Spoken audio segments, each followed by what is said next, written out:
Hello everyone! Welcome back to my YouTube channel. My name is Renz Marion. Isa po akong licensed pharmacist at nurse dito sa Pilipinas. At kung bago ka pa lang sa aking YouTube channel, please click the subscribe button and notification bell para naman maging updated ka sa aking mga latest video uploads. Sa video natin ngayon ay pag-uusapan natin ang mga mahahalagang impormasyon tungkol sa gamot na lactazine. Tulad ng tamang pag-inom ng gamot, ano ang mga ipinagbabawal habang iniinom ang gamot na lactazine, mabisa nga ba ang gamot na ito para sa acne, ano ang ginagawa ng gamot na ito upang mapigilan ang ating acne, paano niya pinipigilan ang pagdami ng pimples o tigyawat.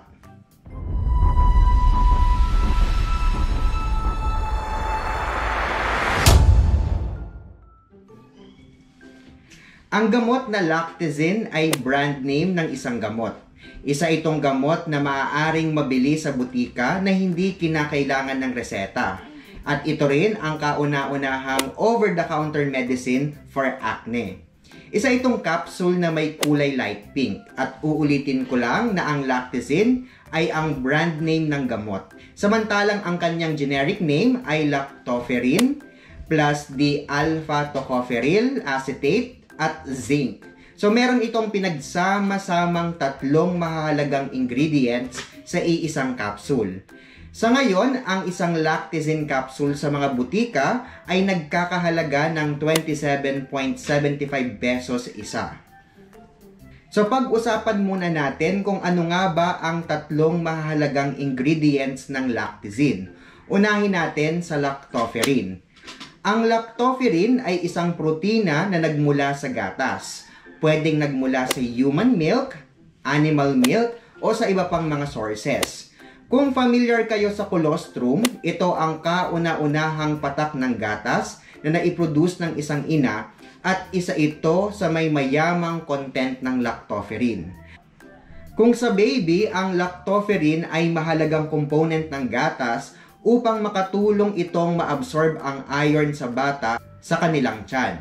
Pero bukod dito, bilang isang component ng capsule na lactoferrin, nakakatulong ito para sa acne upang mapigilan ang mga mikrobyo na nagdudulot ng impeksyon sa ating balat.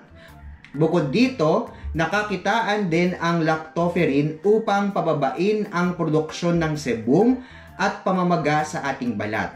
Isa sa nakita kong published article na pinag-aralan ang bisa ng lactoferrin para sa acne ay ang pag-aaral na isinagawa ni na Edgar Muller et al. Kung nais nyo makita ang buong research, maaari nyong tingnan sa PubMed. Ayon sa resulta ng kanilang pag-aaral, nakakitaan nila na may pagbaba sa pamamaga dulot ng acne sa mga participant sa loob ng 8 linggong gamutan mula sa lactoferrin. Bukod sa mga ingredient na lactoferrin, ang lactazine ay naglalaman din ng D-alpha-tocopherol acetate o kung tawagin natin ay ang vitamin E. May 4 na uri ng vitamin E at dahil ang form ng vitamin E sa lactazine ay dextrorotatory or kung makikita mo sa label ay meron siyang D form. Na ibig sabihin, ito ay nagmula o extracted sa natural source. Sapagkat yung ibang uri naman ng vitamin E ay nagmula sa synthetic source. So tandaan, ang vitamin E ng lactazine ay nagmula sa natural source. So karamihan sa atin ay familiar na sa vitamin E. At isa sa pinakamagandang benepisyo ng vitamin E sa ating balat ay isa itong antioxidant. Ano nga ba ang ibig sabihin kapag ito ay sinabing antioxidant? Simple lang, kapag sinabi nating antioxidant, ay pinipigilan nito sa ating katawan ang mga free radicals. At ang mga free radicals na ito ang sumisira sa ating mga cells. At kung maraming unhealthy cells ang sinira ng ating free radicals sa ating katawan, maaaring humantong ito sa mga iba't ibang sakit tulad ng cancer, sakit sa puso, diabetes at marami pang iba. Pero kung cells sa ating balat ang pag-uusapan, maaaring magdulot ang free radical sa ating balat sa pagkakaroon ng wrinkles o maaaring magmukhang matanda, dulot na rin sa mga wrinkles. Kaya napakahalagang component ng vitamin E sa lactazine dahil ito ang makakatulong upang labanan ang mga free radicals at panatilihing healthy ang ating mga cells sa ating balat. Ang ikatlong component ng gamot na lactazine ay zinc. Ang zinc ay isang essential mineral na ang ibig sabihin, ito ay isang mineral na kinakailangan ng ating katawan. Maaaring makuha ang zinc sa mga kinakain nating pagkain tulad ng vitamin E. Isa sa pinakamagandang benepisyo or pinakamahalagang benepisyo ng zinc sa ating katawan ay ang palakasin ang ating immune system. Pero kung ang pag-uusapan natin ay ang benepisyo ng zinc sa ating balat, ano nga ba ang maitutulong ng zinc sa taong may acne vulgaris? Isa lang ang mahalagang sagot. Ang zinc ay may anti-inflammatory properties na maaaring makatulong upang mapigilan ang pamamagang dulot ng acne. Tandaan na ang pamamaga na dulot ng acne ay dahil sa labis na produksyon ng sebum o oil at kapag ito ay nagbara sa ating mga pores, maaaring humantong ito sa acne vulgaris.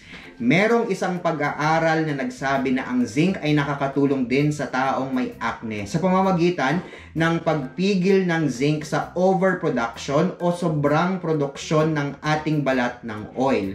So kung mapipigilan ang produksyon ng oil, ay mapipigilan din ang mga bakterya na dahilan ng pamamaga dulot ng acne. Ayon sa rekomendasyon, ang lactazine capsule upang mas makita ang kanyang epekto ay kinakailangang inumin ng 2 kapsula sa loob ng 2 linggo.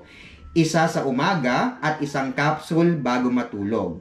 Ayon sa pag-aaral, sa loob ng 2 linggo ay maaaring kakitaan ng pagbabago o resulta. Subalit kung tuloy-tuloy nating iinumin sa loob ng 8 linggo ay mas makikita natin ang epekto ng kapsulang lactazine.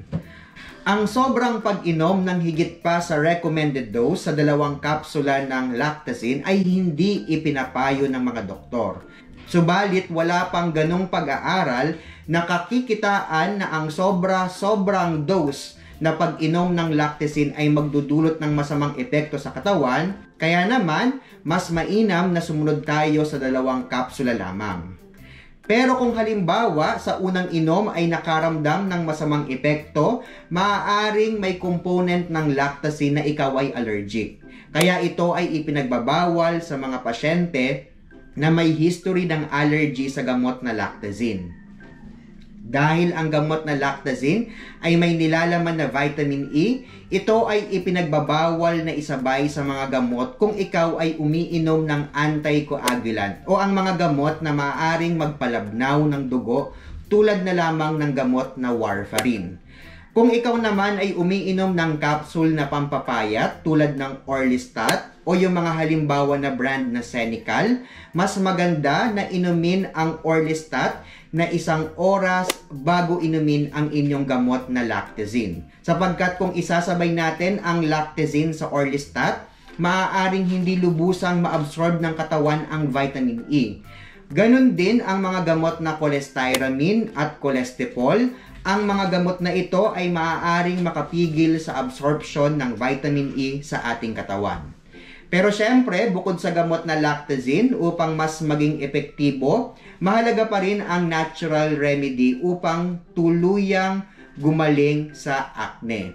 Ang tamang paghihilamos at paglilinis ng mukha ay isa sa mahalagang recommendation ng ating mga dermatologists. Ang paggamit ng mga mild soaps upang hindi lubos na ma-irritate ang ating balat. Huwag tayong gumamit ng mga harsh chemical tulad ng mga rejuvenating solution na mas lalong makakasama sa ating balat.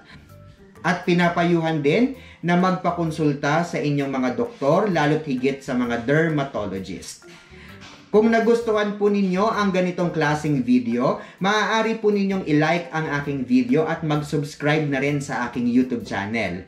Maaari din po kayo mag-iwan ng inyong mga komento sa ating comment section kung meron po kayong mga produktong nais nating pag-usapan sa aking next vlog.